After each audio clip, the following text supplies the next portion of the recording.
Hi, it's Sandy Parker and welcome to Crafting for Almost Everyone.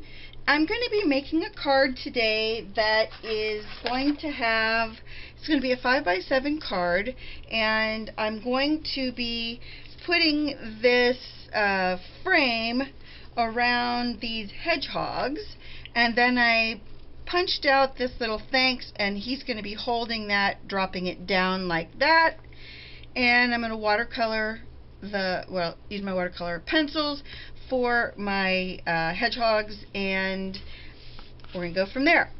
So I'm using Stampin' Up! Paper. This is called Cherry on Top. I had these really cool washi tapes and some of these little flowers that went with it, and I thought they were just adorable. And I didn't have the paper, which was kind of foolish. I had everything but the paper. So I went on that Split Coast Stamper website that I absolutely love, and I put a note out there saying that I was looking to buy this paper. And a lovely lady named Pam put out a note to me back that said, I have a set of that and I'm not using it. I wonder if it'd be okay if I just mailed it to you. And that was the sweetest thing. So Pam, thank you very, very much, and I'm dedicating this card to Pam. So I'm going to be using my Koh-i-Noor watercolor pencils, and I don't know if you need the colors, but these are done mostly by number, so I'll give you the numbers on them. And the first red I used was 3710-170. I think they're all 3710. We're just going to give you the last three numbers, or in this case, two numbers. And this one is 3710/47. So I'm just going to put in a little darker red on the one side of our little ladybug. And we'll just do a little, this is a blender pen from Dove, and if you're not familiar with blender pens, they have a fluid in them that allows you to liquefy your watercolors and kind of control it. Obviously I didn't control it very well right there. I got a little red in with everything else, but it does kind of help you do clean up when you make a boo-boo like that too. I'm trying to match my colors of my backgrounds with my pots and the rest of the project, so that we end up with most of it blending with with the colors that surround it. And my hedgehogs obviously will be in the brown family, but I wanted to make sure that the colors that I surround it with are vivid and in the colors families that are in that Cherry on Top set. Oh, that number was 53.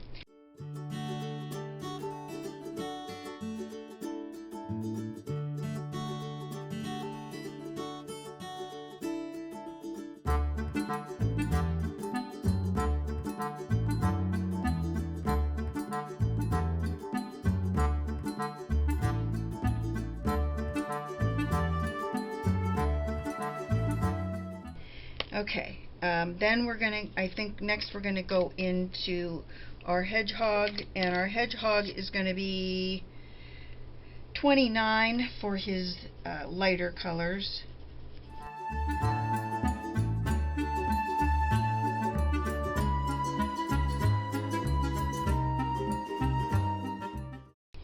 Then the next color we're gonna do on our hedgehog is gonna be 32.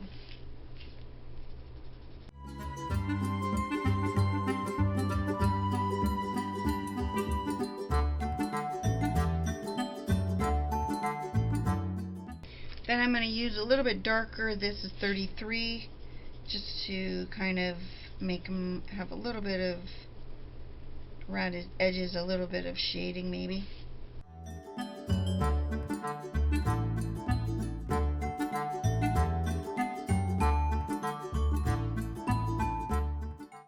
Then as far as our colors of our flowers, I'm trying to match up this pink in the background, and it is 131.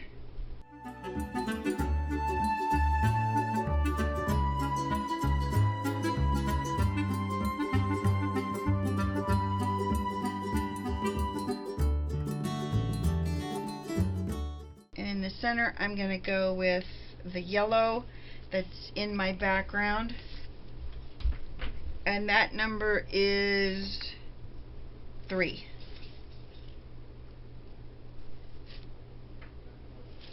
Then I'm going to put a little bit of green back here in these leaves, or what looks like the leaves, you know, just a little bit of around the grassy area where it looks like grass.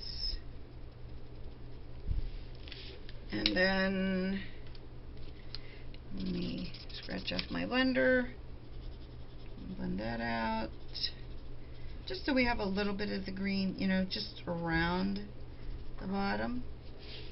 Okay, then I think I'm going to put a little bit of this blue that I think matches that blue background.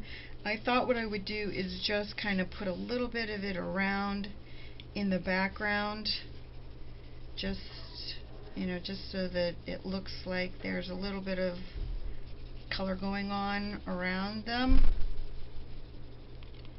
And then hopefully we'll be able to blend that out as well. So let me see if I have a water brush here. Yeah, here's one. I'll just kind of wet it down and smear it around, and that way our background won't be all liney. Liney, is that a word? I don't know if it's a word or not, but we're going to use it in this case. I just want my background to be a little bit blue, but not obvious that I had those lines in there. He looks good. Now I'm gonna put our card, before I put our card together, I need to poke a hole in his hand. Let me put my blender pens back together before I lose the lids off them. You know, I have a tendency to do things like that real easily. Get those out of the way. Okay. I've got to get a little hole in my thanks. Then I'm going to dangle right there. So I think the next thing we're going to do is we're going to make our little tag that we're going to hang from our hedgehog. And this set of stamps is from MSE, and it's called Tag Words. They're very, very sticky. And I've had a heck of a time getting these to stamp and have the paper not permanently adhere to them, and it's really been bugging me. So I've had to do this several times, and watch what happens. Every time it does that, and that is annoying to me. Maybe you don't get annoyed by things by that, but I do. And I'm not getting enough color on it the first time, so I'm stamping it again, and every time I stamp it, it moves, and it's making me crazy. Just a little bit. Watch and learn. Every time. Well, the color's pretty good that time. And then the next thing that happened is, as I was doing this, I've had this stamp set for a while. I don't know if that's what made it so gooey, but the next thing that happened is my thanks somehow tore in half, which I always love when things like that happen, because you really, really hope that your stamp set is going to have some kind of major malfunction like this, and I'm hoping I can get it to work at all. If I can't, then I'll have to restamp the whole thing. But it is just as sticky as the rest of it, and hopefully, see, it's gonna do that. I just want to make sure that the word is all together in one. I forgot to tell you, I used Summer Sun for my tag. I just wanted my tag to look like it wasn't just oh, that makes me so mad when that happens. One of my magnets just exploded again. I really hate that when that happens, because then you have to figure out how to get them apart without hurting yourself, and that's never fun. Okay, let me just pull them off to the side. We'll contemplate that in a minute. I don't know why they do that. I don't know if anybody else has that problem. If you do, and you know the solution to it, let me know. Because when mine seem to smack together like that, they explode. I don't know why. Let me see if I can get my thanks stamped up. This is rose red. I just wanted to make sure that you could read it. Hopefully you can. Hopefully it's all one word. Looks pretty good. I'm going to stamp it one more time just to be on the safe side. As you know, I like to stamp my sentiments twice because it makes it look more, it just fills it in better, in my opinion. But first I'm going to cut out my little tag here. Okay, before I go any further, I'm going to show you a little trick that I like to do. This is that thick embroidery thread, we'll call it. I like to wet it in my hand when it's all crinkly like that. I wet it in my hand and then I just pull it like this. Then the other thing that's really important is don't forget that this is wound, I guess I'll call it. So you don't want to untwine it. You want to make sure you don't lose that twist, because if you lose that twist, you're never going to get your string through any of your project. So let me first punch my hole through this thanks. Okay, I punched it pretty close to where the hole was, and then on this part, instead of going after it with a hole punch, I think I'm going to just cut where his hand is going to hold that tag, and I'm going to put it right there. So now the string, you can take the string. Here's another Sandy trick, number 431. If I could pick the string up, the trick will really have a lot more import, won't it? Okay, so what I do is the hole in the paper is right there. What I do is I take the string and I push it through the hole like that with something sharp, and now it's through.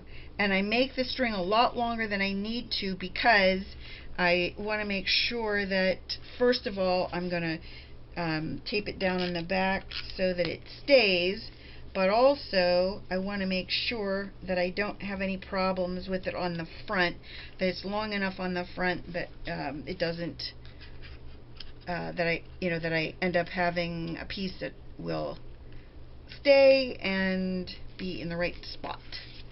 So right now I have his string coming down like that, and once again we got to twist our little strings to make sure that they're still twined. Is that the word? I don't know. We're going with it.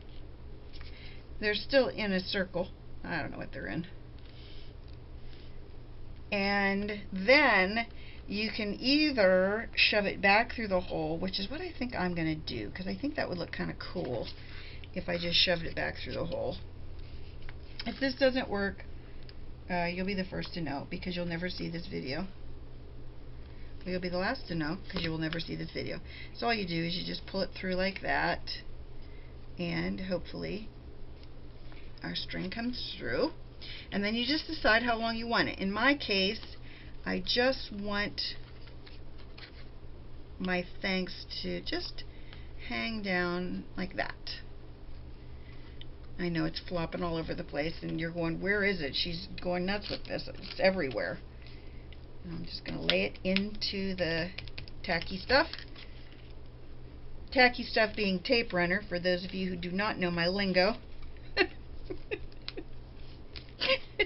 It's kind of late and I'm kind of lost here. Okay, there is my little thanks. And I think I'm going to just let it dangle. For those of you who don't know which way to go with it, let it dangle. Here's what we're going to do. Step 1. We're going to fold our card because I've already scored it. It's ready to go. Step 2. We're going to take our green piece. Let's see if I can find a tape runner that works. So far, this is looking good. Until now. And then it looks like it stopped. Okay.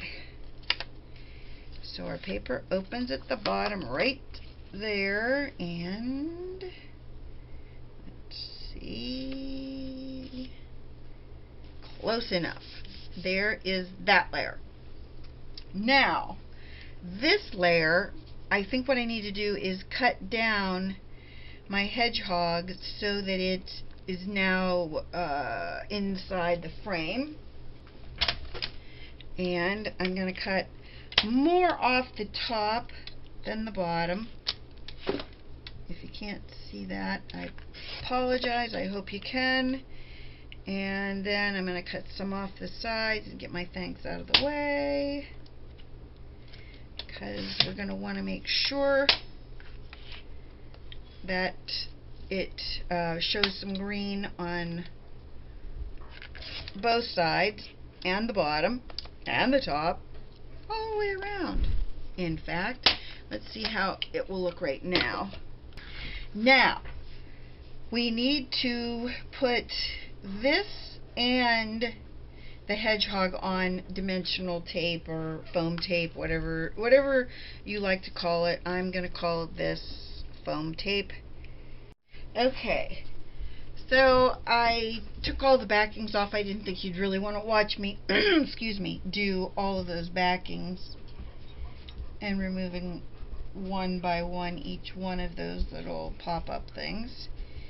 So we got all of those down, and now all we have to do is our little man. Now I think I'm gonna make him flat. I think he'd look better flat. That's what I'm saying. I think he's gonna look better flat. He might not, but in the event that he does, I'll be happy.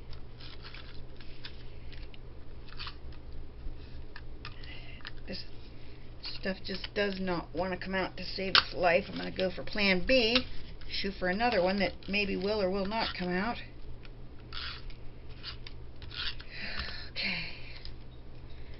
Okay, now put that into the middle of our little frame. Hopefully it's straight. He looks kind of cute. Now, the only decision I have left is, do I want to do something on the inside, or do I want to just dangle that? I think on the inside I might just put a line of this washi tape that matches, just to make it cohesive, and then we will then go to the envelope and do the same thing with the envelope. Make it match as well.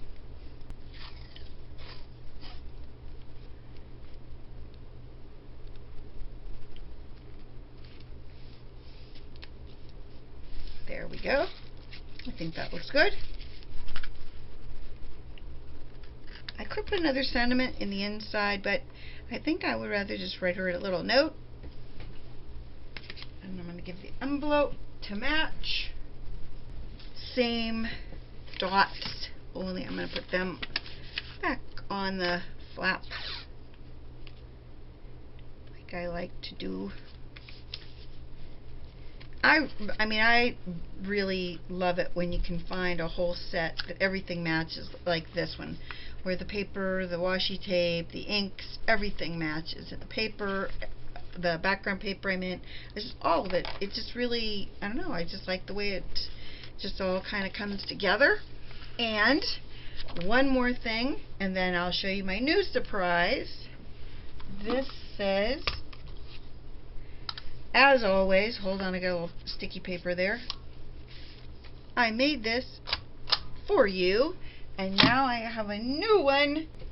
Here is my new stamp that I thought was sweet and fun, and I saw this thing and it reminded me of something I would say, and it says, "Be a Fruit Loop in a world of Cheerios." And there you have it. It's my new stamp for the back of my envelopes, not the back of my cards, because that's where I'm putting my, I made this for you. But I want people to understand that you can be a Fruit Loop in a world of Cheerios. I hope you like this card. I hope you'll give it a thumbs up. Pam, thank you so much for these lovely, lovely papers. They're just so much fun. And I hope you like your card. Thanks again for watching. Bye-bye.